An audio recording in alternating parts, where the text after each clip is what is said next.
Programang ito ay rated SPG, striktong patnubay at gabay ng magulang ang kailangan.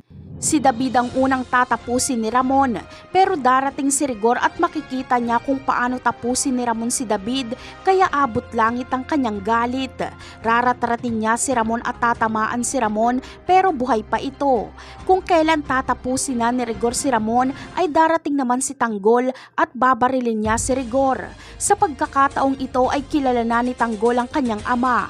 Buhay pa si Rigor, kaya ang may tamang si Ramon ang tatapos sa kanya. Aakayin ni Tanggol si Ramon para makaalis sa lugar na yon.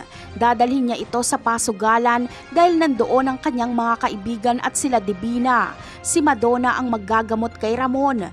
Ngunit ang tanong ng marami, matatanggap kaya ni Tanggol si Ramon bilang ama?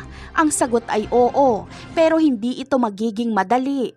Masama pa kasi ang loob ni Tanggol kay Ramon dahil kung hindi nito tinapala ng salapi ang pagkatao ni Mokang ay baka buhay pa si Mokang.